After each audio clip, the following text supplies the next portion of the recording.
live. It says, hello everybody, Paul Ducklin back from Naked Security at Sophos. It's another week. I can barely believe it. I can see my green light, so I think that for the first week in 3 weeks I've started with the sound on. I hope that that's true and that someone will send a comment saying, yes, I can hear you. Otherwise I have to wait until the first person realises it's all gone horribly wrong. Today's big story, you've probably seen it, it's all over the media, is a data breach at a company called SANS. You've probably heard of SANS if you've got any interest in cybersecurity. They're a well-established company that delivers an extensive and expensive range of cybersecurity related training courses. Just checking. Andy Norman, yes, I'll take that as yes, you can hear me lovely. So the SANS fish, big news, company that you could argue should know better because they actually train other people on how to be good at security, got caught up in a phishing scam, and the phishing scam led to them having a modestly sized, admittedly, but nevertheless serious data breach, and they've had to A, fess up to it, and B, now faced with explaining how did this happen, and most importantly, what can other people learn from this? Shelley? Yes, we can. Good. Yeah. So that's 2 confirmations. I'll take that as a definite. You're supposed to wait for 3, but I'm going to go with 2. So here we have big, trusted, expensive training company, got phished, had a modest data breach, now has to explain it, but fortunately can use it as a way of explaining to other people, you know what? The crooks, basically one person has to make one tiny mistake and bad things can happen. So that's why I titled this breach, this video, I didn't entitle it SANS breach, oh dear they made a terrible mistake. I entitled it SANS got phished, but would you do better? Because it's easy for us to point fingers and say, well, I wouldn't do it, but you might just, and many of your colleagues might just, and it only takes one of you potentially to get the whole company into a pickle. So let's remind ourselves of the kind of phishing attacks that you see these days. And then what I want to do is share with you some insights that I recently received in an email from the Sophos phish threat team itself. Now Sophos, you may not know this, but we have a product called Phish Threat.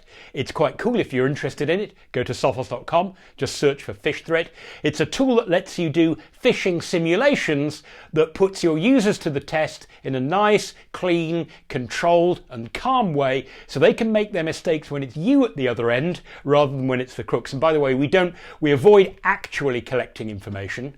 So it doesn't tell you what people might have typed in, but it tells you the kind of phishing attacks that are most likely to work in your company. And I think you'll see when we go through that information, you'll see why someone, even at a company like SANS, the Training Institute, could get phished. So to revisit phishing, there are 2 main sorts of dodgy emails you get that try and either infect you with malware or get information out of you that you're not supposed to reveal. And the 2 main sorts, there are other sorts, but by and large, there's phishing with links and there's phishing with attachments. So you get an email and it has a link and you click the link and it takes you somewhere that looks okay but isn't, or the email actually contains an attachment and you open the attachment, and typically the idea is the attachment itself is a booby-trapped file, malware for example, that tries to do something bad on your computer. And there's a sort of crossover, as you're probably aware, in both of those types of phishing. So you get a phish with an attachment and you open the attachment and the attachment does the bad stuff. But the crooks are all smart as well. They also send you attachments that you open them thinking, oh, I wonder if that's going to be okay. You open it. Inside the document, for example, there's just plain old text. You read it, all seems legit, and there's a link inside the attachment. So they make you sort of jump through 2 hoops, and I think the theory is that by getting you to open attachment first, nothing bad happens, stand down from red alert. Now when you're confronted with a link, it doesn't feel like clicking a link in an email, does it? And of course, the other sort of double whammy style is you get a phish, fake email that contains a fake link. You click the link. Now, typically the idea is that takes you through a set of stages where suddenly there's a login form on some kind of web portal. It might look like a portal of a software or a service or a corporate app that you regularly use. You don't notice that it's fake. You're not thinking clearly. You put in your password. Bingo, the crooks have got your password. But you'll also find the phishing sites where the link takes you somewhere, and the idea of the link is it then gets you to download a file, and the file does something bad. So there's direct delivery of malware in an attachment, or delivery of a link to click in an attachment to take you one step away from email, and the other way around. A link that puts you directly in harm's way, and a link that gets you to download a file, because everyone knows that attachments can be dangerous. So unfortunately, the crooks have got 4 different ways to juggle the balls, and they only need to get one person each time to get the problem, to get some kind of foothold inside your organization. It seems that what happened in SANS's case, the reason that this turned into a data breach rather than just, oh, somebody's password got hacked and someone got into a bank account and stole some money, it seems that the person was presented with an email that said, oh, to read the email, oh dear, yeah, you need to install some kind of mail plugin. Be very careful of plugins, whether they're email or browser. They install the plugin, and of course the plugin wasn't actually necessary to read the rest of the email. What the email add-on that they had now approved and said, yep, I want to take the associated security risks, what it actually did was it set a mail rule that then forwarded email from inside out. So it was the mail plugin was actually leaking data, and apparently several hundred emails got spirited out this way before they noticed. And of course, you can imagine that any one of those emails probably contained something that you wouldn't want people outside to know. And if any of them contained attachments or spreadsheets or documents with customer lists or sales forecasts for the coming year, anything like that, of course, those emails are being forwarded by the dodgy email plugin. So it seems that the term that I'm seeing in the media is consent phishing. That's meant to make, I don't know whether that's meant to make it sound better. The idea is it's phishing that it doesn't just get you to put your password in directly. It's phishing that talks you, almost like social engineering phishing, where it talks you into agreeing to installing something which actually bypasses security or configuration settings already in place on your computer with good reason. So you might be thinking to yourself, you know what, I'd noticed that stuff. There'll be spelling mistakes. The email address of the sender will be wrong. But would you really spot that? Firstly, the crooks don't have to make spelling mistakes. Many of them aren't doing so these days because they're kind of checking their work beforehand. And in terms of the sender's email address, how often do you get emails that come from automated services, maybe inside the company, and when you look at the sender it says no-reply at some sort of email address that looks vaguely familiar? It's kind of easy to overlook that, particularly if you're in a hurry. But the real deal is that the crooks seem to be getting smarter in terms of working out what works. So to go to those statistics that I mentioned that came from the Sophos phish threat team, customers of ours who have used our phish threat tools to do phishing simulations in their own companies, this is over about the past year I understand, there are a number, they can put in their own templates, and we provide a whole load of sort of pre-canned phishing-like templates that they can adapt. You only need to make small changes because you can target a phish without knowing an awful lot about a company. So if you know that the company always uses a particular courier company, then when you do an undelivered email phish where you say, oh, undelivered, it's pretty easy either to guess what courier company it is or just know because it's on a list somewhere. So in many of these cases, the companies that were using our basic phish threat templates, they were able to target them for their internal users, but in a way that a crook could easily do. And I'll explain what I mean. In other words, the crooks didn't need to know an awful lot about the company. Just a tiny little bit, even just geographic location would be enough. Andy, hello from Pennsylvania. Hi, Andy. Welcome back. Good to see you again. So here are 4 of the top 10 phishes. I'll start with 3 of them, which are very relevant these days. The last one, because of coronavirus lockdown, is not so relevant anymore, but it's a great idea of how easy it is for the crooks to get people to do things they shouldn't. Now remember, these are not necessarily the phishing style emails that your users will see the most. because they may get hundreds of emails that are really so obvious that they delete them, or the spam filter just eats them, or they automatically go into junk and they never get seen. These are the ones that are modestly targeted that work the best. So the first three I want to mention: corporate code of conduct. There's some new terms and conditions for work. Work needs to apply them. You know, there's a lot of that going on these days. You know, companies are being asked to reduce discrimination, to improve equality, you know, to be more open and embracing to different types of people. So they're adapting things like their hiring policies. And there are things that you need to read and click and say, I agree to. There are things saying, well, you're not allowed to behave like this or that or the other anymore at work because we think it's inappropriate. So it's kind of the sort of email that many of us will have received. You know, corporate code of conduct, you do need to read this, take your time, and there's a button you have to click that proves that you've read it, and then we're done, thanks. From the HR department. Second one that worked best among of the samples was tax documentation delayed. So the top one obviously was in the US, where we have most of our phished threat customers, and there it's entitled W-2, which I believe is the name for the form that employers have to give employees in the US at the end of the tax year that says you earned X and we withheld Y in tax. In the UK that would be a P60. In South Africa I think it's an IRP5. In Australia it's a payment summary, I think these days SFP. So every country's just got a magic code that everyone's used to. And here's an email saying tax documents are delayed. Click here to find out more, and when they're ready, we'll let you know. And the third one was IT scheduled maintenance. The following servers will be down over the weekend if you need to work. Click here to have a look. Karen Moore, good morning from Phoenix. Good morning, Karen. Welcome back. So one from HR, one from the finance department, one from IT, and the last one, this actually last year when we were all still going to work, attending work in person, the one that worked the best was someone in the car park's left their lights on, don't let your battery go flat, click here to find out more, from facilities management. So those are the, if you like, the four phishes that were most likely not to be deleted out of hand by users and where they would actually click through. Now we don't actually collect data, so we don't go and see whether we can screw them out of their password, their credit card number, their social security number, etc. It's very bad to collect that data when you're not supposed to. So we don't do that. So take the numbers with a pinch of salt. But the thing about all of these are the ones that got the best click-through rate. And we're talking about of people who actually opened the email. In all of those cases, approximately 70% of people were willing not to look further and just click.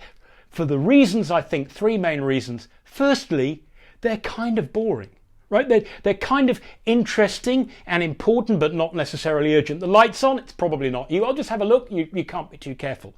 Corporate code of conduct, oh, I've got a month to respond, but yeah, I've heard these things are important. I better go through with it because it's required.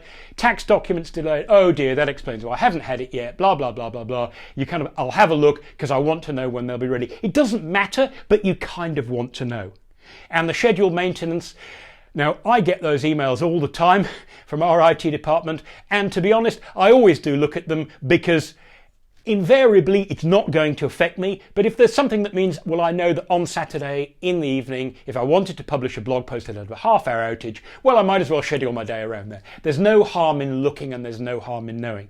And they all appear to come from what you might typically consider, I don't mean to be insulting to people who work in those departments at all, but they're the kind of faceless departments in most companies, even small and medium companies, HR, finance, IT, facilities. They're the people who look after things and let you know what they're looking after so that you know it's all going to be okay. So you can see that the problem these days is there are many vehicles that crooks can use, whether it's link-based or attachment-based in phishing, that work surprisingly well precisely because they're not like the phishes of old. They're not littered with spelling mistakes. They're not, no one's on fire. There aren't armed gunmen in the car park outside. Your bank account isn't about to be drained in 5 minutes if you don't click instantly. There's a sense of importance. There's a sense of this is interesting to you, and as a well-informed person you ought to look at it. But the sense of urgency and the sense of imminent disaster from somebody you've never heard of has all gone away. It's facilities telling you that someone left their lights on. Why don't you click through and check the pic? Because if it's your car, you probably would love to know. So that brings us to my 3 tips for today. And that is, when you're faced with a phish like that, something that, and I understand this is sort of what happened to the person who got caught at SANS. It wasn't like doom and gloom. The sky wasn't falling. It wasn't urgent. They weren't going to miss out on 1,000 bitcoins if they didn't click the button in the next 15 seconds. There was no sense of drama. There was just a sense of, here's something you need to do. Oh dear, you can't read the document. Oh, well, that's because you need to perform this sequence of incantations on your computer first. Oh, look, you've done it. No. And of course, that's when all the harm's been done. So that kind of phish, it's much harder to spot because it kind of, if you like to use a cliche, it sort of flies under the radar. It doesn't look like a traditional phish, and it's not particularly scary. And if it's coming from one of those sort of departments in the company that just does things for you, maybe you don't know exactly the name of the person who would send you the email. Maybe you don't know what their emails would look like because they're using a new system. So although SANS got phished, there is a question, would you do better? And here are my 3 tips on things that you can avoid that will make it much harder for crooks using this style of attack to get past your mental defenses. The first thing is that if you receive an email that says there's something you have to read or listen to or view or whatever it is, but in order to do so, it suddenly becomes necessary for you to install something new, change some configuration settings, bypass security warnings. Just don't do it. If your IT department does send you a document and it turns out you can't open it because you genuinely are missing a plugin on your computer, that's probably a rarity. And if IT send a document that nobody in the company can open, guess what? They're not going to do that again. So in other words, if you get an email and the email itself that you're suspicious of is saying, oh, by the way, this document is in the wrong code page. You need to enable macros, or you need to install this browser plugin, or you need to turn off this setting, which is there for your good health. Don't do it because it's only the say-so of the email. Find a better way to check whether that really is necessary, and 99% of the time you will find out not only is it unnecessary, it would have been deadly dangerous to do it. The second thing to remember about emails that come in that they kind of seem like you can believe them and you think, I love to check up. If you want to try and do what you might call your own due diligence, don't rely on information in the email that gives you a mechanism to validate the email. So if there are phone numbers in the email, don't bother with those. If it's a corporate phone number you're going to call, there must be a better way, some corporate directory. It's probably already loaded into your mobile phone where you can go and look up the number and not be tricked by the email. If it's, oh, I changed my mobile phone, here's the new one to try. Well, anybody could say that. Don't believe it. And in particular, don't reply to the email as a way of confirming that the email is not invalid and is secure. Now, if it really was the genuine sender, of course, they'll say, yes, it was me, but the crooks would do exactly the same. So don't use anything in the email, including replying to it, as a way of validating it. You've heard of two-factor authentication. You've got the password, then you've got the one-time code. When it comes to validating an email, you need to use 2 separate independent factors of validation, and the way the email tells you to do it is bound to succeed, because either it will tell you that the email was legit because the email was legit, or it will tell you that the email was legit because it was not, and you're talking directly back to the crooks. And the last thing that you should think of, and this applies to companies who are email senders as well as email receivers, if this is a company announcement saying your tax documents are going to be late, we're sorry about that, or there are some new terms and conditions that you need to agree to employment, or you're no longer allowed to use the microwave oven until you've done the health and safety training, or whatever it is, in theory, those documents, they shouldn't need an attachment, or they shouldn't need a link in them at all, should they? Even if you've been at the company only for a short time, part of your induction process will almost certainly tell you where to find key bits of company information. Some kind of hub portal, if you like, some URL that you know that's easy to memorize, that you know you can either go to that does belong to the company, that's inside on the company network, where you can look up things like phone numbers, where you can look up the right portals to go to, for example, to get your tax documents. And that means that if you're sending emails, say from finance, to say your tax documents were late, resist the temptation to include a link at all. Just assume that people will know how to get there, and if they don't, that unfortunately they will have to bug you and find out, and hopefully they will remember.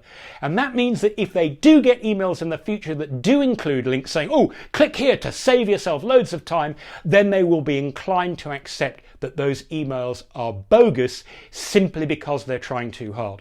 And if you think about it, my bank has certainly done this. They no longer send me emails saying, hey, you've got a message on our banking portal, click here to access it. They just send me a message saying, you've got messages. When you next log in, you will see them. End of story. And they assume that I know my own way to the banking portal and I know the login procedure I'm supposed to go through, and they don't try and sucker me into doing it from the email. That way, if I got a bank that said an email that said it was from that bank and had a link in it that said, click here to get your messages, I would know as a matter of simple fact that it was bogus because the bank doesn't send that.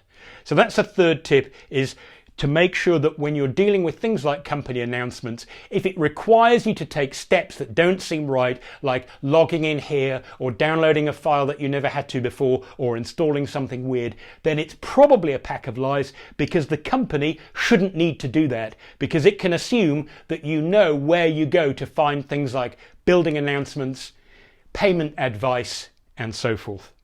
Checking comments. Oh, Therese Malone, hi from Ireland. Hello, Therese. No Teresa this week. Therese, I'm very sorry for mixing you up with Teresa and accusing you of being in Ottawa when you were in fact in the Emerald Isle. So I'm terribly sorry for that. But your names are tremendously similar. So let's just go through those tips and then I'll finish up.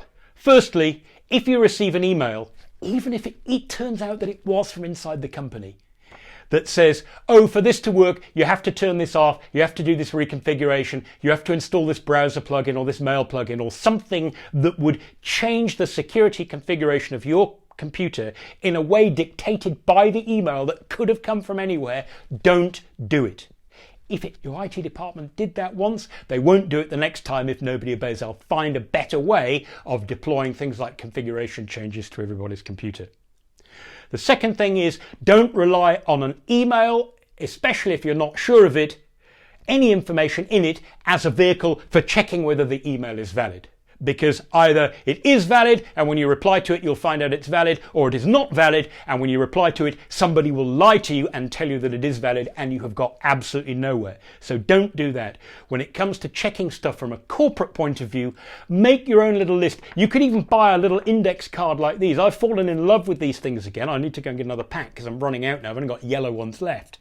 And you can just write some numbers on those, stick it in your pocket, and that could be your absolute saviour when it comes to not phoning numbers that you shouldn't, clicking links that you shouldn't, sending emails to people that you shouldn't, because you'll know how to go and get the truth about where to find corporate specific information. And lastly, if an email does come from the company, it is saying, hey, there's something you need to do, like for example, year end, payment statement, tax statement, P60, W2, IRP5, whatever it is, it doesn't need to say, oh, and click here and you will be taken to the login page and then you can download it. A corporate email, all it needs to say is tax documents available on the usual portal.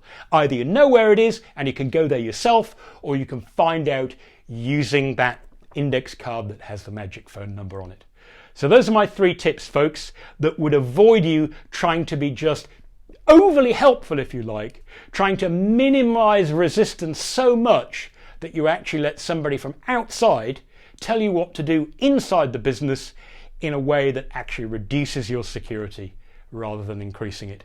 So thanks for listening, everybody, and until next time, please don't get phished.